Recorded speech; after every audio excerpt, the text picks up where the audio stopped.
Mummy जी, चाय ले लीजिए। अरे कलमुही, तेरे हाथों से तो चाय पीते हुए भी डर लगता है, कहीं इससे तेरा रंग मुझ पर ना चढ़ जाए। अगर इन्हें इतनी ही शर्म होती तो मेरे इतने हैंडसम भाई को इस तरह फंसाती नहीं। बानी और शिवम की लव मैरिज हुई है। बानी के ससुराल में उसकी ननद और सास हैं, जिन्हें अपने गोरे रंग पर बहुत गुरूर होता है, जिस वजह से वो बानी को सिर्फ उसके सांवले रंग की वजह से नापसंद करती है और हमेशा उसे ताने सुनाती रहती है। बानी उनकी सभी जली कटी बातें सुनकर चुपचाप वहां से चली जाती है। तुम माँ और छोटी को कुछ बोलती क्यों नहीं? मम्मी जी बड़ी हैं, हर छुटकी ना समझ, इस तरह उन्हें उल्टा जवाब देना सही नहीं। मेरी जिम्मेदारी उनकी सेवा करना है, जो मैं पूरे दिल से हमेशा करती रहूंगी। ऐसा बोलकर बानी रसोई में जाकर रात के खाने की तैयारी करने लगती है। रात को खाना खाते हुए बानी की सास उसे कहती है, कल मैंने अपनी फ्रेंड्स के साथ किटी पार्टी रखी है, समय से सारा खाना बना देना और अपना मनहूस चेहरा लेकर ज्यादा उनके सामने मत आना, समझी? माँ, बानी आप दोनों की कितनी परवाह करती है, फिर भी आप उससे इतना बुरा व्यवहार क्यों करती हैं? अरे एक तो लव मैरिज करके इस कलमुही को हमारे सर पर लाकर बिठा दिया और अब हम इसे कुछ बोल भी नहीं सकते क्या? भैया तो इनकी तरफदारी करेंगे ही, आखिर इन्होंने पूरी तरह उन्हें अपने वश में जो किया है। जिसे जो करना है करे, बस कल मेरा सारा काम समय पर हो जाना चाहिए।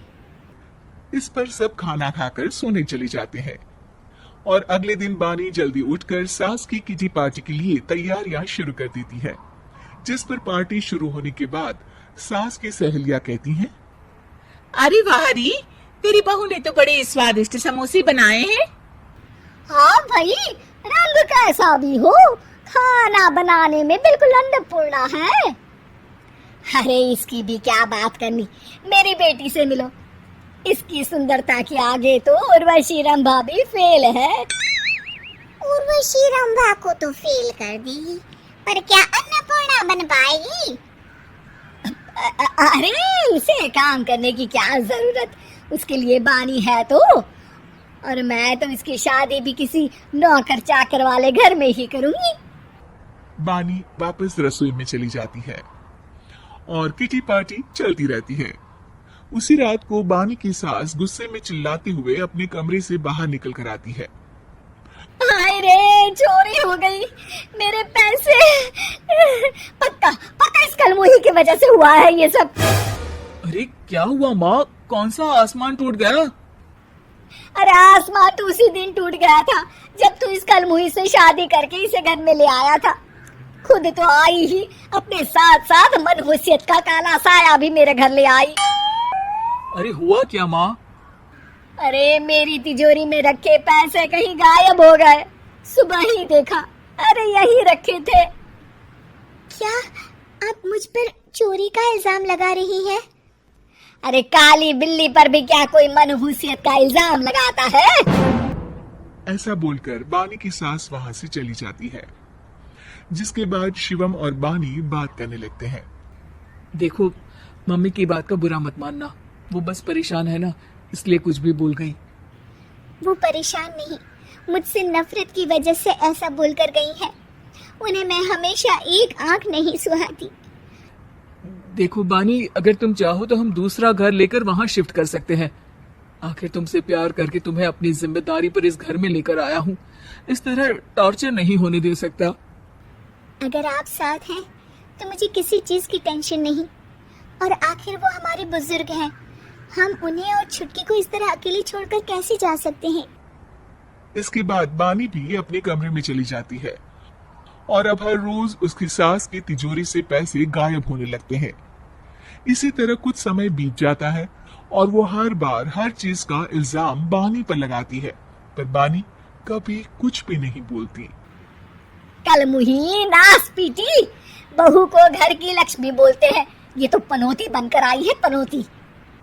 एक रात बानी की सास को आधी रात में प्यास लगती है, तो वो पानी पीने रसोई की तरफ जाती है।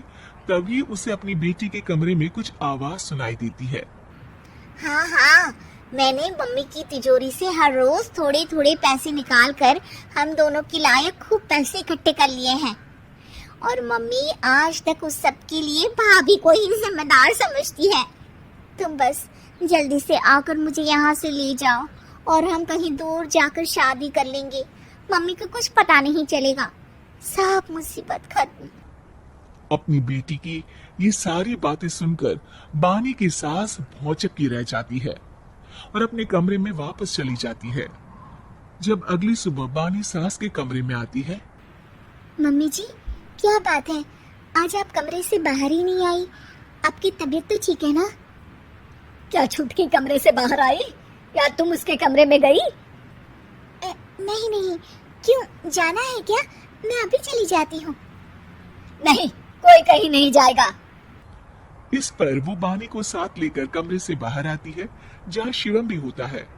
वहाँ उसकी सास बोलती है, छुटकी मेरी तिजोरी के सारे पैसे लेकर अपनी माँ के बारे में कोई ख्याल करे बिना किसी लड़के के साथ घर छोड़कर चली गई।